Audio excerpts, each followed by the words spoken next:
तो फिर बहुत ज़्यादा Good morning to each and everyone.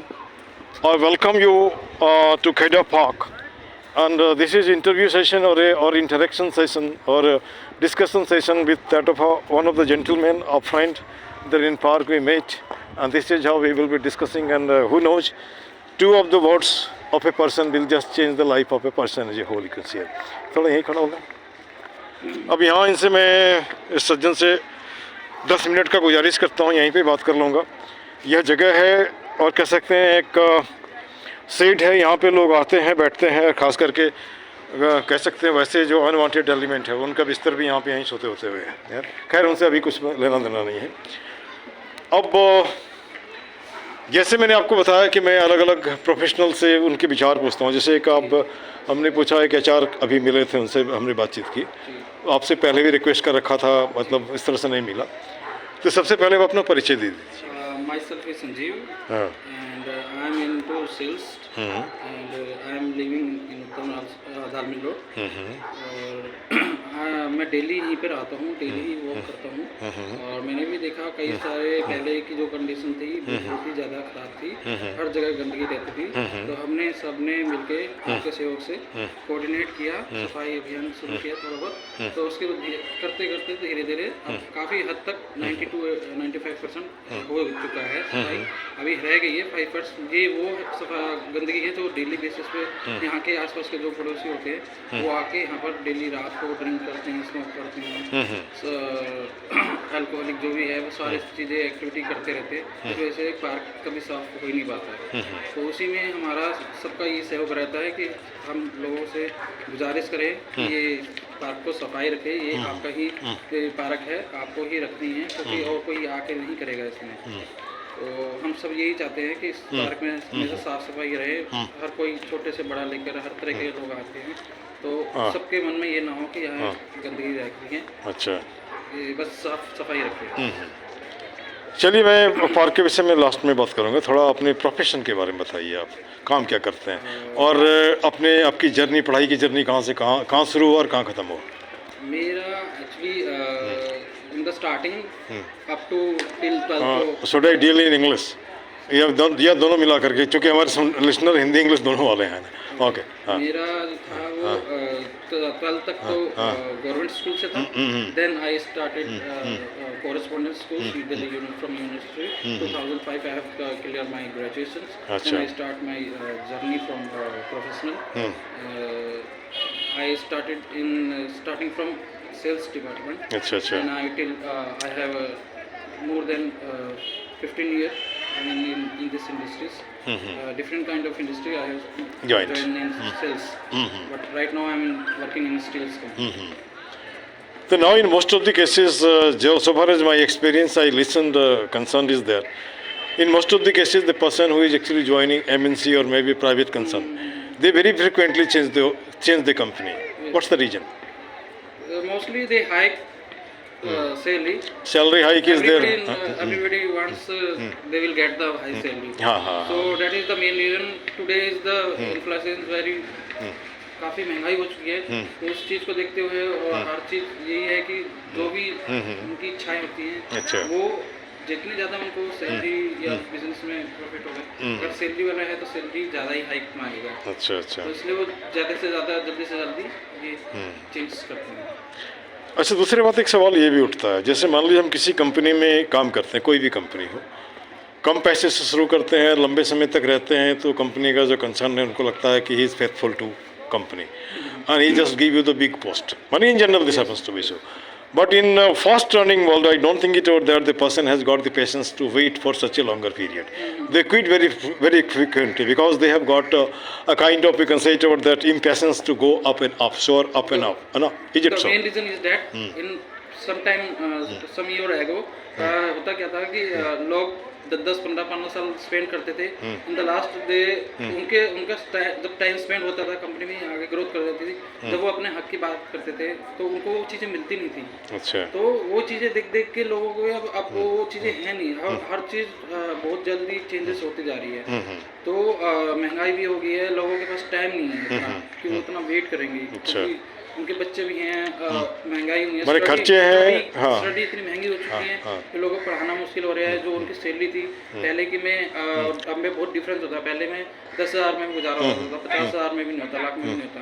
तो ये रीज़न है कि जो अगर कोई चेंज कर रहा है तो उसको अच्छी मिले। अगर टाइम स्पेंड करना पड़े कोई दिक्कत नहीं है, जब अच्छी मिल रही है तो टाइम स्पेंड करो। बट अगर नहीं उनके हक के मुताबिक उनको नहीं चीज़ें मिलती तो वो चेंज करना उनका वो मजबूरी हो जाती है, कोई अपने शौक से नहीं करता। अच्छा एक बात और, जैसे out of 100 99 become servant, one becomes master, so far as concern is concerned. Don't you think it about that? Suppose you got experience enough in the field of sale, whatsoever things are there. You can just you do the service. Besides that, you can start something else. Yes. And somewhere I read about Marwadi. Marwadi, they do not do one job. They are doing many sort of business. Yes. If one business fails, another will do. Another business fails, another will do. This is how life goes. You take the example of your body. Maybe some of the part function, some of the part is that in the 2 or 3 years ago, we faced many problems in lockdowns. So everybody has a stock in money, but everybody spend all the money, saving money in lockdown at home. So that is the main reason.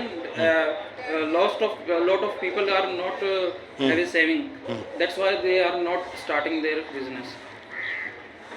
अच्छा, आपको ये नहीं लगता है कि अभी जो fast running ज़िंदगी में एक फिलॉसफी आई है, ईट ड्रिंक मेक मैरी, खाओ पियो मौज करो, या फिर चारवाक की ओर हम आते हैं, ऋणम मित्वा घृतम पित्वा जीवित जीवित सुखित जीवित, मतलब कर्जा लो, घी पियो, जब तक जियो सुख से जियो।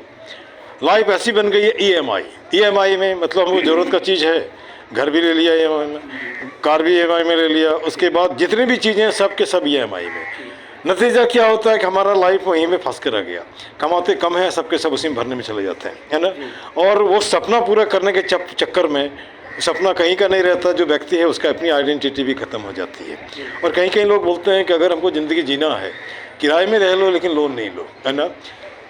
ये कहाँ तक जस्टिफाइड है? नहीं, इसका भी देखो, मैं एक छोटा सा यही उदाहरण दे सकता हूँ कि जो भी लोग फुल पेमेंट देके वन टाइम में नहीं ले सकते हैं, तो वो रास्ता चुनते हैं अपना ईएमआई का। ईएमआई क्या होता है कि हमारी जो भी सैलरी उनका जो भी होता है वो एक पार्ट डिवाइड कर देते हैं कि भाई इतना पेमेंट मेरी ईएमआई में जाएगी, इतना मेरी सेविंग में, इतना मेरे घर के खर्चे में। तो क्या होता है कि जब ईएमआई भर देते हैं ना, तो रेगुलर जो बेसिस पे खर्च होता है, एक अनवांटेड ऐसा खर्चा आ जाता है जिसकी वजह से जो उनका जो सर्कल चल रहा होता है एक्सपेंसेस का, वो डिस्टर्ब हो जाता है। तो एक ऐसा अनवांटेड खर्चा आने पर वो सारा डिस्टर्ब होने की वजह से जो उनकी ईएमआई होती है वो भर नहीं पाते हैं, उसमें लोन लगता रहता है, सॉरी फाइनेंस चार्ज लगते हैं, लेट चार्ज लगते हैं, वो बढ़ते बढ़ते ऐसा बढ़ जाता है उनका सर्कल खर्चा होता है, जिसकी वजह से वो प्रॉब्लम में आ जाते हैं। नहीं तो ये ईएमआई बुरी नहीं होती, बट अनवांटेड खर्चा ऐसा आ जाता है, कोई बीमारी या कोई ऐसा चीज़ें आ जाती है जिसकी वजह से वो डिस्टर्ब हो जाता है। तो और एक बार डिस्टर्ब हुआ तो कंटिन्यू चलता रहता है, डूबता रहता है। अब यहाँ पे एक सेइंग, बहुत अच्छा सेइंग है, मेन प्रपोजेज गॉड डिस्पोजेज। आदमी रोज प्रपोजल करता है, भगवान जो चाहता वही होता है। भगवान है या ये नहीं हमने देखा नहीं, आपने भी नहीं देखा, एक विश्वास करते हैं होगा नहीं होगा। और एक और ये भी है, what's allotted can't be blotted, जो किस्मत में है वो तो मिलेगा ही मिलेगा, और समय से पहले और कह सकते हैं किस्मत के से अधिक किसी को नहीं मिलता है। अगर इस फिलॉसफी में हम विश्वास करते हैं तो आगे कोशिश ही नहीं करेंगे, है ना। कोशिश करते जाओ, जो मिला, जहाँ मिला, जैसा मिला उसको चैलेंजेस करो। और ये सुख और दुख, ये ज़िंदगी का दो पहलू है, ये सब के साथ है, डार्क और ब्राइट रहता है। हम लोग बहुत कोशिश करते हैं कि सब कुछ हो, लेकिन ये तो कहाँ हो पाएगा। जब डायमंड था तो डेटी भी था, डार्क है तो ब्राइट भी है। We are simply making a sort of equilibrium, है ना, बैलेंस लाइक दैट।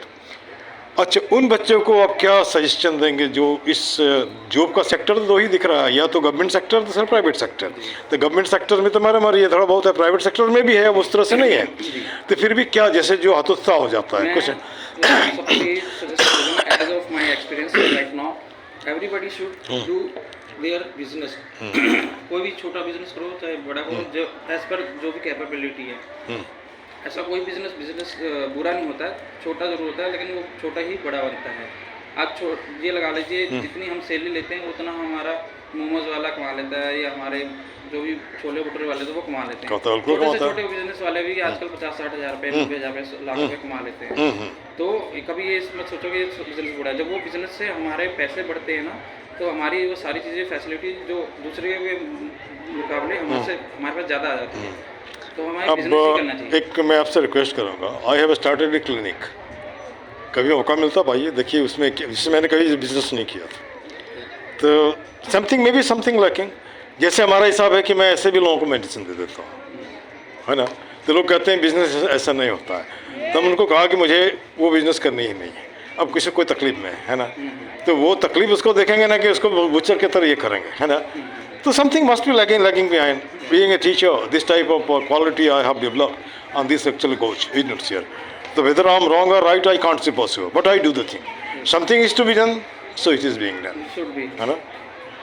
चलिए आपसे बात करके अच्छा लगा, और कहें for just giving you time और disturbing you, I am sorry, for giving you time I am thankful this much. Thank you very much. Okay then, कुछ आलतू फालतू नहीं पूछा ना भाई, चलिए।